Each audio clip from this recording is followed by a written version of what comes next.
Hey kids, it's Papa. You ready to explore the Bible? Great. Turn in your Bibles to Nehemiah chapter 6. Nehemiah chapter 6. Now we're going to see how things started to build with Sanballat and Tobiah against Nehemiah.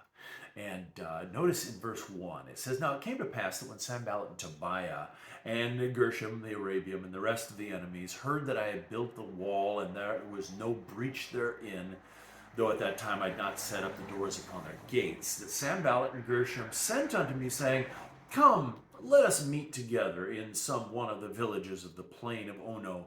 Uh, but they thought to do me mischief. Okay? They said, Hey, let's get together and let's talk. Sounds very civilized, doesn't it? But he saw through it. They were going to just kill him. They figured that if they could just get rid of Nehemiah, then all of the work would stop and people would be demoralized. And they thought it was all Nehemiah. Listen, it wasn't all Nehemiah, it was God. And it was the children of Israel. And they were building and they were getting it done. But they thought, no, if we just kill Nehemiah, then, and you know what? There are times when people will attack a leader thinking to stop the progress of what's going on. But if God is behind it, it's going to continue. Well, how did he respond? Notice verse 3, And I sent a messenger unto them, saying, I am doing a great work, so that I cannot come down. Why should the work cease while I leave it and come down to you? He's saying, no, I'm not going to do it. And so he didn't. Notice verse 4, Yet they sent unto me 4 times after this sort, and I answered them after the same manner. Okay, wow, they just kept coming at him. Um, and then they tried something else. They tried to bring pressure on him in another way. Notice it says, and then Sanballat his servant sent unto me in like manner the 5th time with an open letter in his hand. Okay, this was not just for Nehemiah, everybody heard about it. Wherein it was written, It is reported amongst the heathen, and Gershmu saith it, that thou and the Jews think to rebel, for which cause thou buildest the wall, and that thou shouldest be their king according to these words, and that thou hast appointed prophets to preach of thee at Jerusalem, saying that there is a king in Judah, and now shall it be reported unto the king according to these words. Come now, therefore, and let us take counsel together. See what they're doing? Notice it says that that it is reported among the heathen. People are talking. Oh yes, we've heard it.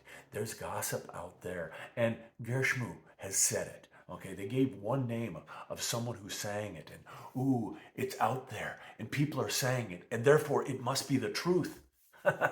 No, it's not. Listen, there's going to be all kinds of gossip out there. There's going to be people saying this and saying that. And just because there's a lot of people saying something doesn't make it true. There's a lot of people saying that you and I evolved from monkeys. That doesn't make it true. There's a lot of people saying that God doesn't love you. That doesn't make it true. There's a lot of people saying a lot of wicked things, but that doesn't make it true. Okay? You need to understand that. What God says is true. If somebody disagrees with what God says, they're wrong. God's always right. Just the way it is. And you need to filter everything that people say through the filter of what hath God said. Well, how did Nehemiah respond? Notice verse 8. Then I sent unto him, saying, There is no such thing done as thou sayest, but thou feignest them out of thine own heart. Okay? You're making it up. But notice verse 9. For they made us afraid, saying, Their hand shall be weakened from the work, that it be not done. Now therefore, O God, strengthen my hand. So he said, yeah, but people were starting to fear. And so I once again took it back to God. You and I need to take all of these things to God. But then notice that somebody else, afterwards, verse 10, I came unto the house of Shemaiah, the son of Delilah, the son of Metabiah, who was shut up, and he said, Let us meet together in the house of God, within the temple, and let us shut the doors of the temple, for they will come to slay thee. Yea, in the night they will come to slay thee. And what he was saying was, ooh, it's scary for you. You need to do something spiritual sounding. You need to run to God. You need to hide in the temple. No, you don't need to hide. Notice how he responded. He said, verse 11, and I said, should such a man as I flee? And who is there that, being as I am, would go into the temple to save his life? I will not go in. He basically said, no. Okay? Verse 12, and lo, I perceived that God had not sent him, but that he had pronounced this prophecy against me, for Tobiah and Sanballat had hired him. Therefore was he hired, that I should be afraid and do so, and sin, that they might have matter for evil report, that they might reproach me. Okay? He saw him coming.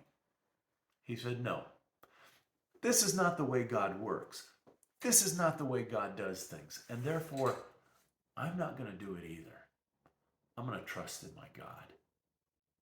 Now listen, folks, there are going to be people that are going to spread gossip about you. And when they do that, basically you can't defend yourself. You can't say, ooh, I'm going to go find out who's saying this. I need to. No, you really can't do that. But what you can do is just say, no, you're making that up. And then give it to God. You need to simply deny it. Say, no, that's false. And then give it to God. And let God judge. And yes, there's always going to be some people that are going to believe the gossip, because people will many times believe things that they want to believe. And if they want to believe bad things about you, that's what they're going to do. But that's on them. That's not you. So you just deny it, say, nope, not true. And then you give it to God. That's all you can do. Hey, love you guys. See you later. Bye.